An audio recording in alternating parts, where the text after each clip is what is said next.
너도 망가뜨려주겠다입니다. 자, 지난주 수능에서 한 학생이 부정행위로 적발이 됐는데 그 부모가 당시 감독관이던 교사가 근무하는 학교를 찾아가서 위협하는 일이 생겨 논란입니다. 교사 노조는 이 학부모가 변호사 신분을 내세워서 협박도 했다고 주장했는데요.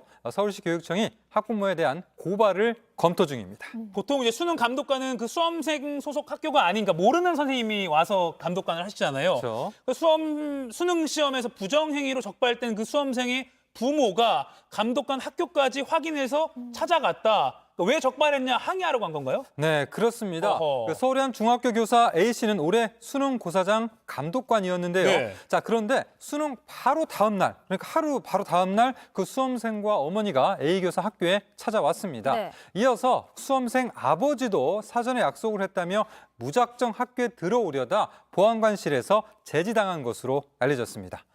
서울 교사노조에 따르면 학교 보안관이 A 교사에게 사실 확인자 전화를 했고 수험생의 아버지는 본인이 변호사며 하나의 인생을 망가뜨렸으니 똑같이 네 인생도 망가뜨려주겠다고 협박했습니다. 또 앞으로 인생 재밌어질 거라고 기대하라고 했다라고 전했습니다. 와, 이건 협박이잖아요. 그러니까 네. 인생을 망가뜨리겠다, 무시무시한 발언을 한 네. 건데 네. 수험생이 일단 어떤 부정행위로 적발을 했던 건가요? 네, 그 교사 노조에 따르면 이 수험생은 4교시 시험 종료벨이 울린 뒤에도 답안지를 작성했고 이런 상황은 다른 감독관들도 모두 똑같이 기억했다라고 합니다. 예. 자, 그러면서 학부모가 수능 다음 날 찾아온 데 이어 며칠 뒤에 또다시 학교를 찾아 교사의 실명이 적힌 피켓을 들고 1인 시위를 했다라고 서울교사노조는 설명했습니다.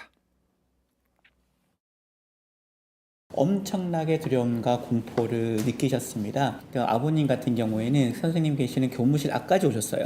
이렇게 자신의 개인정보가 유출되는 것을 봤을 때 자택 주소까지도 노출되면 어떨까 엄청나게 두려워하시기도.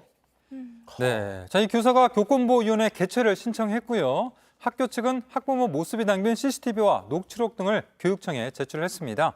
조희연 서울시 교육감은 이 A 교사의 판단은 수능 공정성을 지키는 결정이었다며 감독관을 위협하는 불법적인 행위에 대한 고발 조치를 포함해서 단호히 대처하겠다고 밝혔습니다. 예. 또 이와는 별개로 2년 전에도 네. 학교 교실에 들어가서 선생님한테 폭력을 행사했던 그 학부모가 네. 어제 법정에서 구속되는 일도 있었죠. 네, 그 자신의 아이가 그 학교 폭력 가해자로 지목을 받자 수업 중인 초등학교 교실에 들어가서 이 교사의 목을 조르고 욕설을 한 30대 학부모가 법정에서 아니 구속됐습니다. 목까지 졸랐어요? 욕설뿐만 아니라 뭐 잡아 끌고 목을 예. 조르고 이런 행위를 했다라고 하는데요. 예.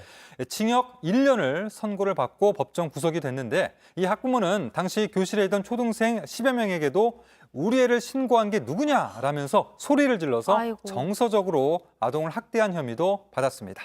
자, 사건은 재작년 11월에 벌어졌는데요. 당시 녹취록 들어보시죠.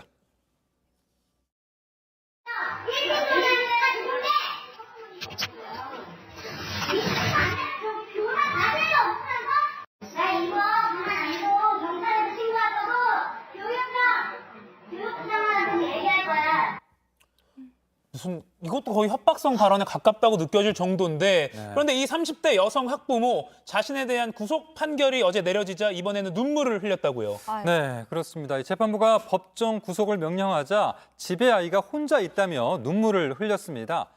그러나 재판부는 가장 안전해야 할 교실에 정당한 사유 없이 침입을 하고 예. 또 폭언과 폭행을 가해서 죄질이 매우 불량하다라고 질타했는데요. 또 반성하고 있는지도 의문이라고 덧붙였습니다. 재판부 말처럼 사실 가장 안전해야 할 공간이 바로 네. 교실인데 네. 실제로 여러 가지 이유로 그렇지 못한 곳인 것 같아서 마음이 참 안타깝습니다. 네. 이런 일이 좀 줄어들었으면 좋겠어요. 네, 없어지면 그렇죠. 좋겠습니다.